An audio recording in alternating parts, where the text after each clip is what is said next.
Welcome to Somehow I Manage, brought to you by Guildmaster Consulting. In our inaugural podcast today, we tackle the question of career growth in flat organizations. Join us as we discuss why structured roles and responsibilities are not anathema to a democratic engineering culture. While this may be our first foray into podcasting and therefore a very rough MVP, it won't be our last. Be part of our iterative process by subscribing or take a look at our blog at www.guildmasterconsulting.com/blog. Also check us out on Twitter at GuildmasterC. C as in code, as in consulting, as in coach.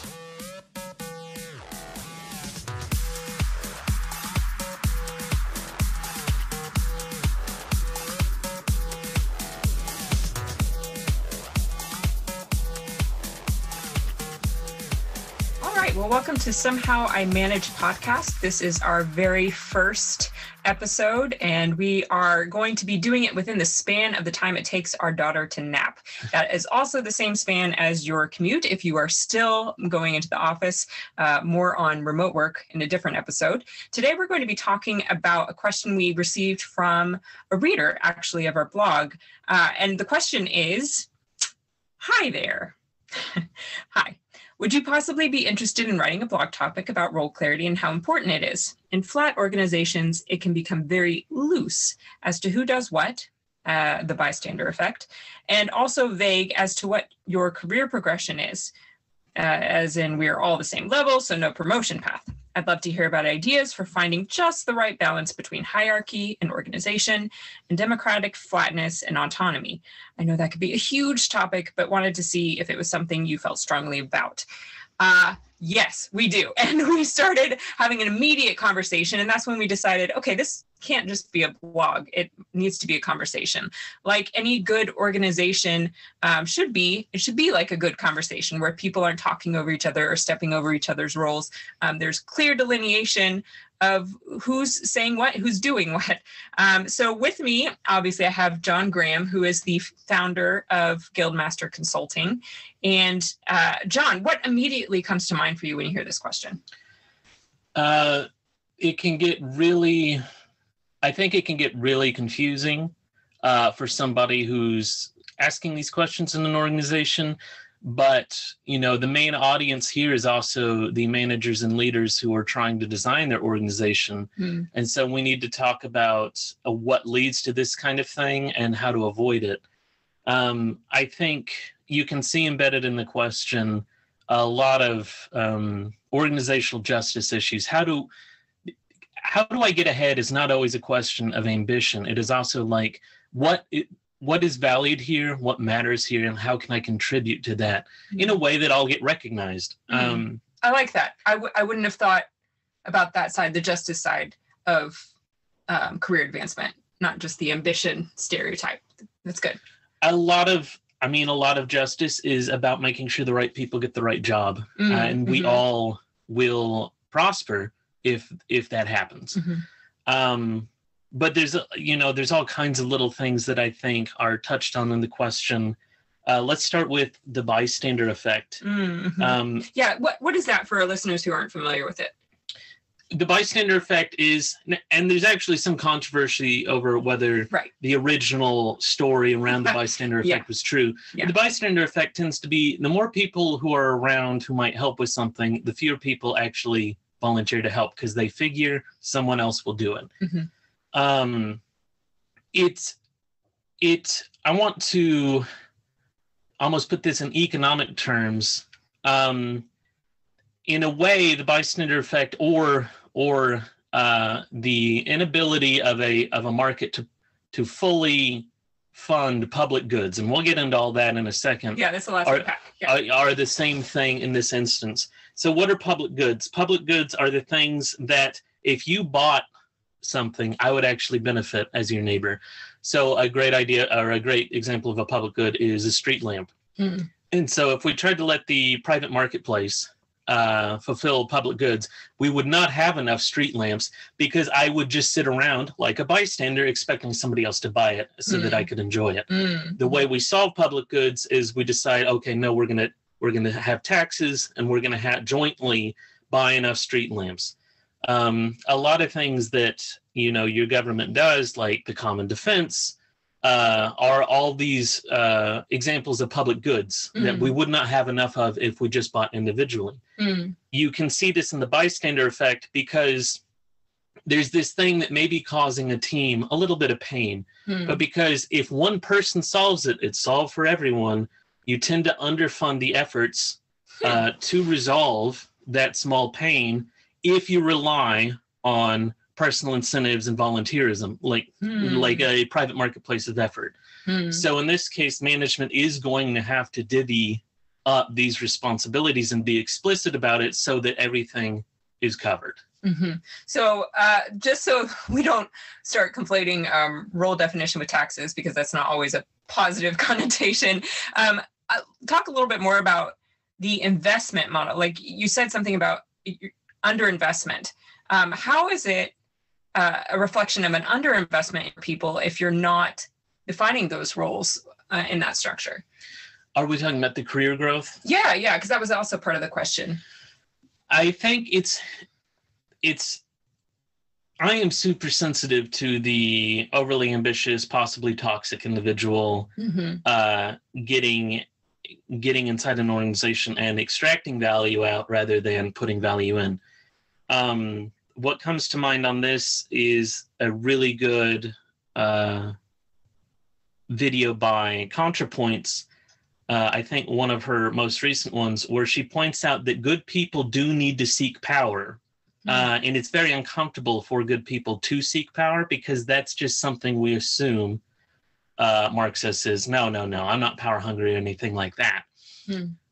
However, and we can get to the tyranny of structurelessness because that essay more or less points out the same thing, that by eschewing power, by saying, no, there will be no power in this organization, which is, I would say, maybe round one of how do we implement a flat organization. Sure. We'll just pretend that power doesn't exist. The naive form is, okay. We'll just pretend that power doesn't exist. Is in the Tyranny of Structurelessness essay, the author points out this more or less just gets you a high school model, a popularity contest. Power exists between human beings.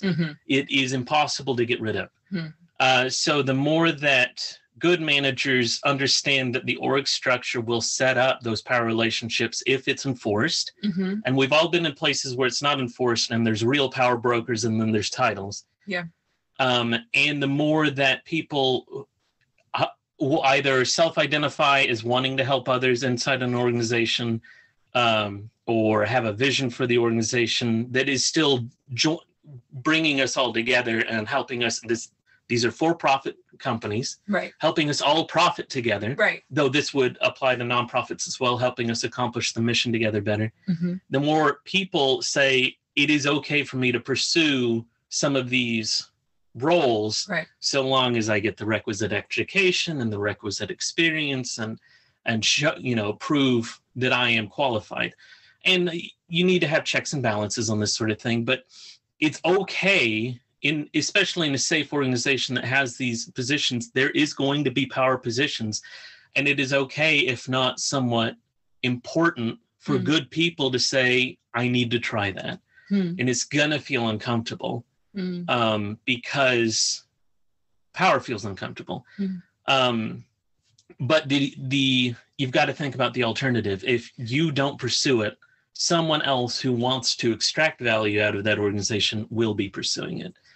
And that goes back to the essay you mentioned, the tyranny of structurelessness. Can you say a little bit more about the context for that and why it has been helpful to you in understanding the value of organizational alignment and role alignment? I think we use the term constitutionalism a bit in the blog and in other writing. You have to, what the tyranny of structurelessness is about. It's about the 1960s, the freewheeling 60s. They were living on an anarchist commune and it did not work. And this was trying to reflect on what happened. And ironically, despite trying to get rid of all hierarchy altogether, they just got the default hierarchy that exists in all human groups, and that is the high school popularity hierarchy. There were still charismatic individuals who could work those power and influence relationships with others and make the group do as they saw fit. And so what the author was more or less talking about is you do need to set out some sort of how are we going to work together as a group in some sort of system or writing. And that system or writing can be subject to iteration itself, but people need to know the rules of the game, and you need to know that however you are distributing power is going to change how the group works. And so there's a lot of great ideas in there that, you can see reflected even in government, like term limits. That's a good concept to try and limit the abuses of power, but still understand some people are going to get in, and we need to rely on somebody. In an organization, and we have a blog on this, building a learning organization, guilds and badges. You can try to build an organization that ensures power is distributed to the ones who have proven themselves most knowledgeable. And I want to use a term that's a dangerous term, meritocratic, that's almost always used to cover something that is not meritocratic. And passing a test or taking a certification does not prove by any means that you are the most qualified person for a position. It does lend evidence to it. Right. And in the case where we have very little to go on, which is many organizations, and the default being like, what political favor did I do for the power broker lately? Yeah. It is a better system. Sure. So that's interesting. I want to deconstruct a little bit in the question. It poses an opposition between hierarchy and democratic flatness. What you were saying earlier is that when you evoke the word democratic, you're actually not evoking a kind of naive flatness, right? It's not populism. It's not loudest voice wins, hopefully. It's got some checks and balances. It's got a constitution. It has some structure, right? It's not the tyranny of structurelessness. It's not that commune experience. What does a democratic organization look like to you? And kind of tying it back to something you said earlier about the justice of getting the right person in the right role, and the meritocratic nature of getting to that point. I almost want to walk back from the term democratic. I know democratic leadership in an organization can mean consensus building and collaborative rather than rote votes. And I think we also need to make sure we're not saying everyone has equal power on every issue. A for-profit organization is almost always coming in with baggage of certain power structures that are required to get it going. Financing, founding, those sorts of things. Those people are going to ensure they're protected. So you've always got some sort of power going in if it's not a co-op. But we can still evoke the idea of egalitarianism. I think that would probably be a little more specific to what I see in a good quote unquote flat organization. In an egalitarian organization, the people who have the power, others understand why, how, and they believe it's justified. And beyond something just like magic, oh, well, he's a great leader. Right, or charm or charisma, or something like that.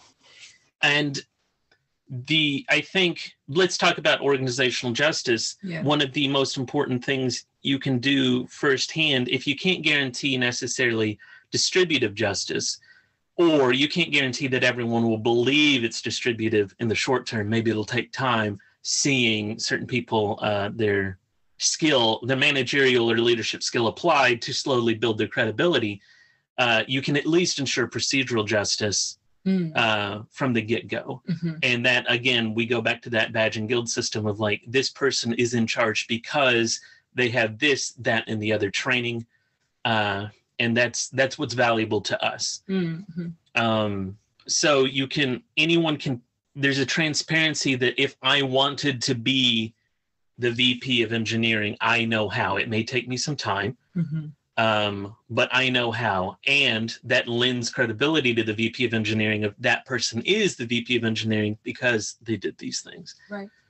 Yeah, that was a big part of the question to me that stood out, was how a structurelessness or a kind of flatness, a naive flatness, makes career progression very vague. And one word that I want to pull out from what you said is that transparency, because that's so much a part of justice of like, I expect that if I do similar things and have similar training, that there is some career progression. Maybe it looks a little different, but at least it's meritocratic, right? And when you're thinking about leaders trying to foster that meritocratic organization, it has to, I don't know, it comes back to this leadership style. Like there are three. There's the authoritarian, right, which you've written about in a blog. There is the laissez-faire, and there is the democratic leader. And that democratic leader does encourage meritocracy, acknowledges that there's power, acknowledges that there are differentials between people, but that isn't a difference in value per se. It's just a difference in skill set and what they bring to the conversation and to the table. I was thinking about this because I'm doing some coursework in social work, and a lot of the dynamics of a group, if you're doing a group therapy session or, in an organization having a meeting, power is in the room, and the group facilitator is going to be looked at as an authority figure, and it's going to inherit all of the good and the bad that comes with authority. And so one essay I was reading, and I'll link to it on our site, is that as a facilitator, as a manager, you have to be both a cultivator of culture. You have to kind of help it happen, but you also have to be critical of it. You have to be open to questions and open to challenge. And part of that comes back again to that transparency that you were talking about.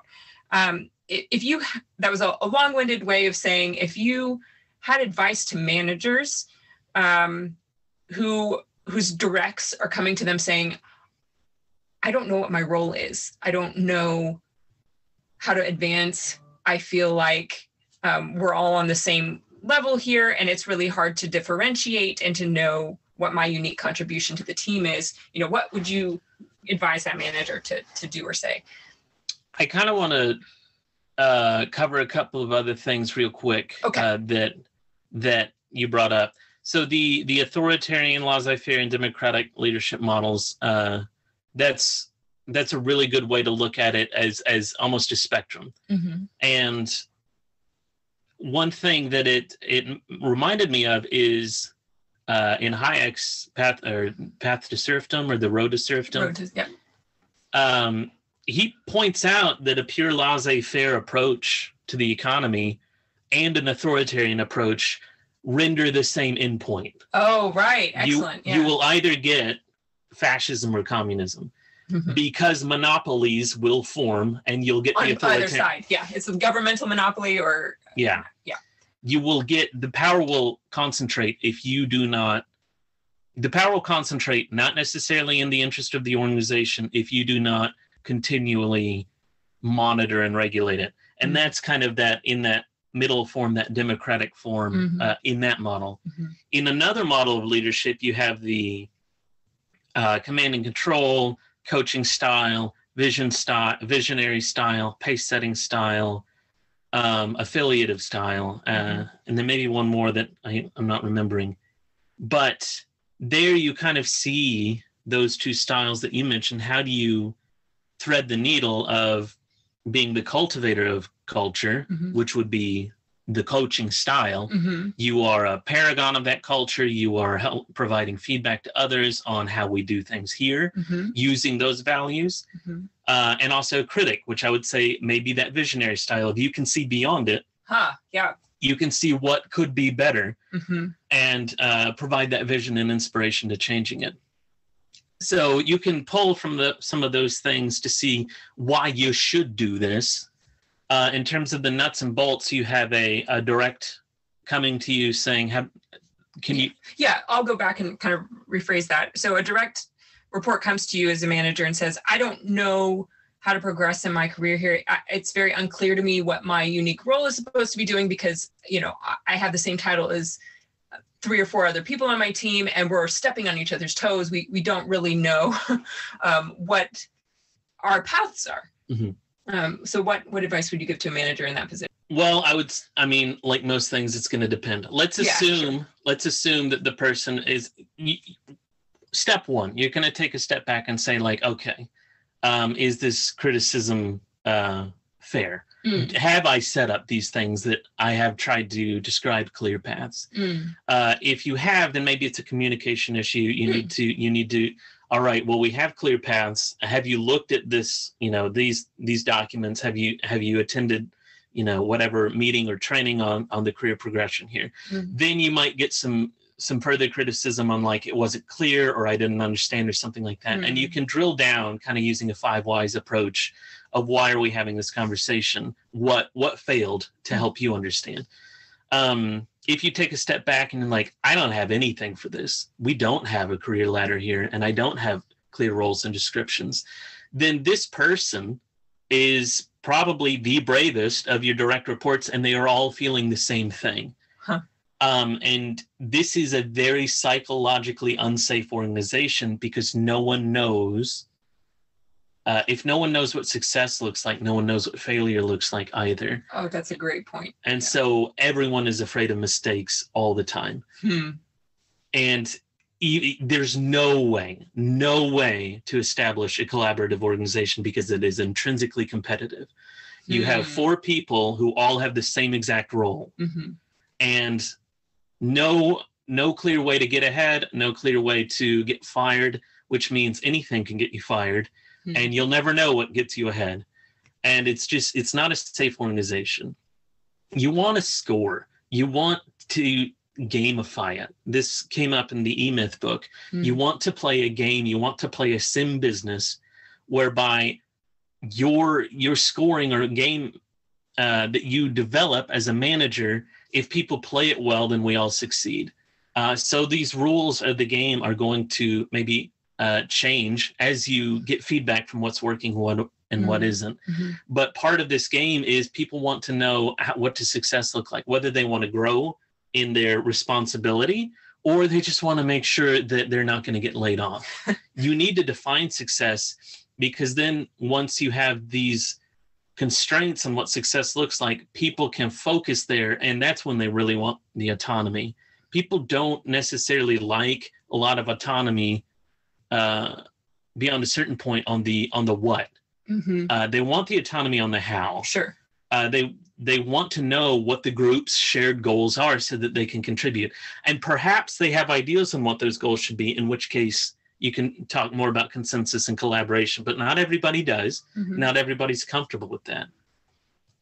So, but people do usually, all of your individual contributors can and should have ideas about how something should be done. That's how you know you're dealing with skilled individuals.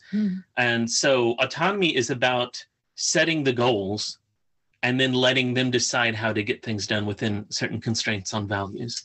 Yes, I love that. That's something that I've always found, that constraints secure mobility. They don't thwart it, right? Like the more I know about the goal, the more I know about how I'm going to be measured and my achievement toward that goal, kind of back to the OKRs, Measure What Matters book, the freer I am to just dig in and start something and try something and experiment. To me, it has never really made sense to appeal to a certain freedom, like that structurelessness freedom within an organization of like, oh, I get to define my role and I get to decide what matters to the organization. Maybe that's initially exciting if you're coming from a company that was very command and control, but you lose so much energy quickly because you get this decision fatigue because you're making decisions about every dynamic part of your role and what you're supposed to be doing. And instead of having some of that work cognitively offloaded into the company's strategy and culture and values. One other thing that I wanted to pick up on, your conversation about autonomy as it's connected to psychological safety. I had not thought about that. I had not thought about it wouldn't be a safe organization if you don't really know what your role is. So that's something to think about as managers. That freedom might be kind of nice initially. You might think, oh, I'm giving my direct reports this autonomy, but it's not really autonomy if they're kind of afraid to fail and don't know how to experiment because they don't know what the parameters or the constraints are. Just like a software engineer, like bringing it back to software. And, if you had a client who was like, I don't really know what I want. It's the worst client. Yeah, it's the worst client. And it's kind of the worst manager too. Like every software engineer complains, I didn't get good requirements. I didn't get good user stories. If they would just give me good user stories, my job would be easy. Right. Because it sets you up for the creative part of your job if you're not spending all of your energy trying to get something out of the client, if you're trying to spend all your energy translating the client. Yeah, go ahead. And the structurelessness appears. Mm-hmm. We let people decide whatever they want to do here, that structurelessness. Mm-hmm. And that may sound flat, but 2, 3, 4, 5 people may all want to do the same thing. And now you have a dispute. But you have no dispute resolution system because that's not defined either. Right. So it's intrinsically... Because we don't acknowledge power as a part of... Yeah. So that's creating this competition. Even if you're trying to build a collaborative culture, if you say you get to define your own job, but only 3 people get to do this one thing and everybody knows it, then it's competitive. And so there are scarce resources. We need to make sure that those, such as titles and roles, we need to make sure that those resources go to the people that will most likely help the entire organization thrive.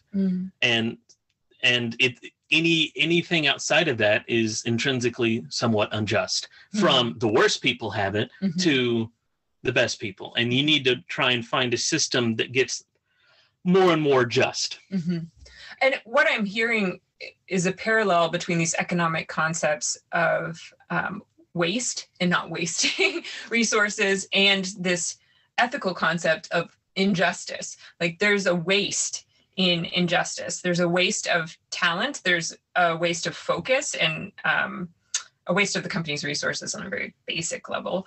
I'm also hearing kind of an aesthetic concept, a fit, like making sure that what you're building and the structures that you have actually fit your values and fit a meritocratic path to success. So I love that you're thinking, on 3 levels and bringing it back to us on a very practical level of management. Is there anything else you wanted to say in response to this question before we wrap up?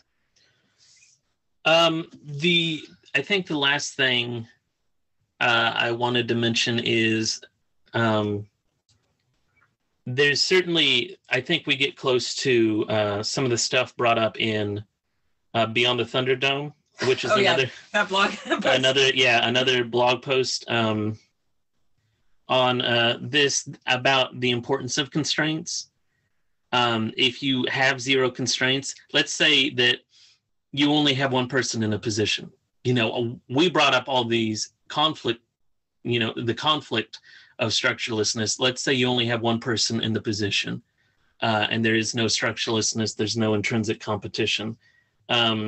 You're still going to get drastic over-engineering and a lack of vision because now the resources are unlimited and there are no constraints.